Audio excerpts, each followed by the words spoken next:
ये बीमारी नहीं बल्कि अज़ाब इलाही है। सब दुआएं मिलकर करें और अल्लाह ताला के हमारी गलतियों को माफ़ कर दे। अरे गवर्नमेंट से जो गलतियाँ हुई हैं उनसे भी बहुत गलतियाँ हुई हैं भाई। इस दौर में जो कोरोना के दौर में जो गवर्नमेंट की पॉलिसी में भी बहुत गलतियाँ हुई हैं। सब बीजेपी तो न मालूम कितनी बातें मॉब लिंचिंग करा रही है।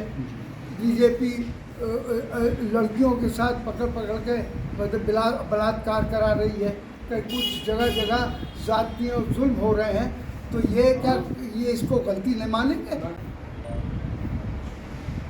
मैं कहूँ सर जी देखिए, पिछले साल बकरीद के मौके पर मैंने बयान दे चुका हूँ सर। जी मैंने गवर्नमेंट से कहा था, जब तक उनकी गाइडलाइन नहीं आई थी, पॉलिसी नहीं आई थी, जी तो मैंने कहा था कि हमें मस्जिदों में बकरीद की नमाज़ पढ़ने दी जाए और हमें और ईदगाहों को भी खोला जाए ताकि सारे मुसलमान एक जगह नमाज़ पढ़ के दुआ कर सकें।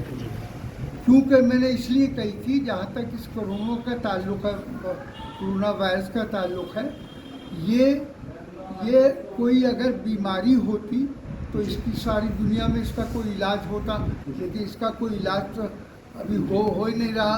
तो मैं इसको ये कहता हूँ कि ये बीमारी नहीं बल्कि अज़ाब इलाही है। हमसे गलतियाँ हुई हैं, ख़ताएँ हुई हैं, तो बहरहाल हम उनकी एक जगह अल्लाह के दरबार में बैठकर हिंदू भाई अपने या जो भी जिस मज़हब का है अपनी इबादतगाह में बैठकर सब दुआएं मिलकर करें और अल्लाह ताला के हमारी गलतियों को माफ़ कर दे और हम ये जो हमारे ये इस अज़ाब से हमें वो दे दे, छुट्टी दे दे। लेकिन इस पर सारी गवर्नमेंट बोलने लगी और कहने लगी कि आप तो ये बयान देकर भड़का रहे हैं। मैं क्यों भड़काता? मैं तो इस सच्ची बात कह रहा हूँ। मैं तो इसलिए कह रहा हूँ कि अगर ये कोई बीमारी होती तो इस बीमारी का इलाज दुनिया में कहीं तो हुआ होता, लेकिन हम इसका ये इलाज ये समझते हैं कि अल्लाह ताला हम जब एक जगह बैठकर उसके दरबार में बैठकर गिड़गड़ाएंगे, रोएंगे, दुआ मांगेंगे, सबके लिए मांगेंगे, तो वो अगर उसने माफ़ कर दिया तो सब ख़त्म हो जाएगा।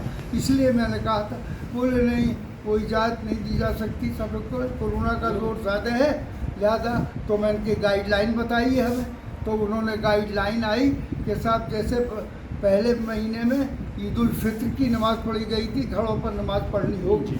हमने उसको तस्लीम कर लिया, हमने घरों पर नमाज़ पढ़ी और फिर ईदगाहें भी न जा सके, ईदगाह पर भी और मस्जिदों में भी नहीं जा सके। कुर्बानी मैंने के कुर्बानी ज़रूर होगी तो उनका कुर्बानी कीजिए, आप घरों में पर्दे से कीजिए। मैंने के ये हम भी चाहते हैं कि पर्दे से की जाए।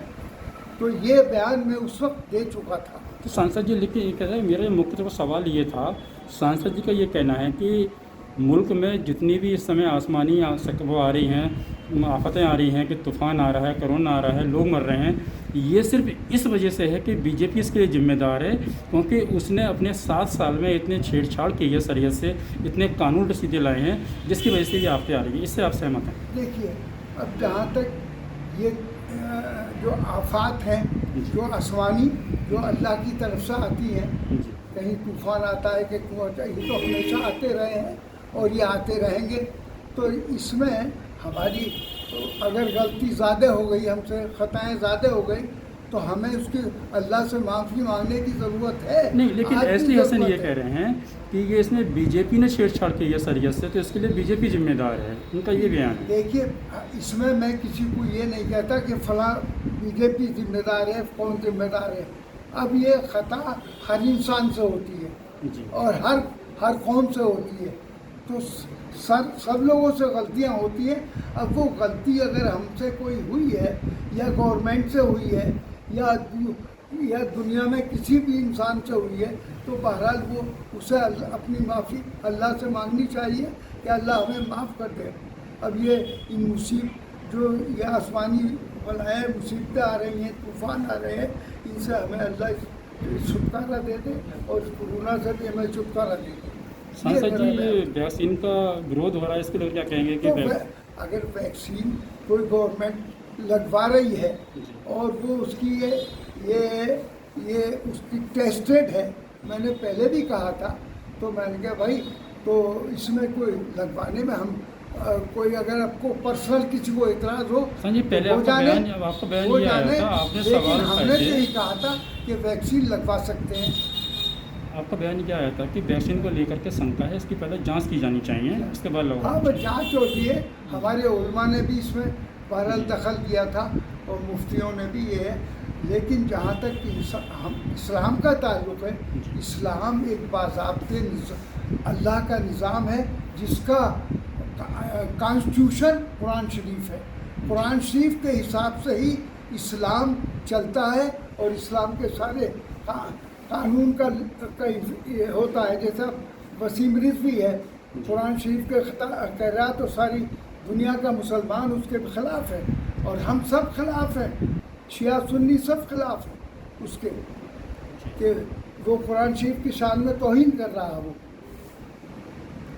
तो तौहीन कोई भी करे, ज़ात की कोई भी करे, गवर्नमेंट से जो गलतियाँ हुई हैं उनसे भी बहुत गलतियाँ हुई हैं भाई। इस दौर में जो कोरोना के दौर में जो गवर्नमेंट की पॉलिसी में भी बहुत गलतियाँ हुई हैं। सारी अपोजिशन ने, कांग्रेस ने, सारी पार्टियों ने। फिलहाल आपका कहना ये है कि जिनसे गलती चाहे गवर्नमेंट हो उसके लिए माफ़ी मांगे कि ताकि ये सब कोरोना ख़त्म हो जाए। तो इसमें बजाय इसके कि इसमें ये आपस में इतना झगड़ा पैदा करने की बजाय बहरहाल जो गवर्नमेंट है जो पॉलिसी लाती है, बहरहाल जो इलाज के सिलसिले में तो हमें क्या इतराज़ है, वो इलाज करवाए।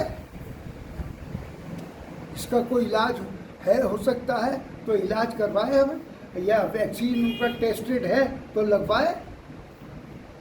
जैसा कि बीजेपी गवर्नमेंट लगातार प्रयास कर रही है, वैक्सीन लगा रही है, लोगों को जागरूक कर रही है, इलाज भी करा तो रही हम कब मना है, कर रहे हैं लेकिन कि इसके न बीच में लगवाइए? हमने किससे कहा? लेकिन ये बयान आना कि इसके लिए सिर्फ बीजेपी जिम्मेदार है क्योंकि सर से छेड़छाड़ की है उसने, तो ये बयान से आप थोड़ा सा अब सहमत? देखिए, बीजेपी तो न मालूम कितनी बातें मॉब लिंचिंग करा रही है।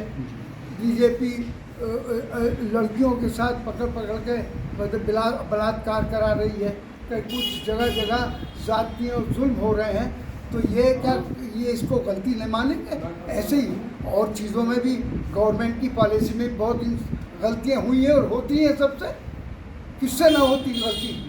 अब मौजूदा गवर्नमेंट है तो उसी से कहा जाएगा, उसी की गलती उछाली जाएंगी, उन्हीं की कमियों को बताया जाएगा।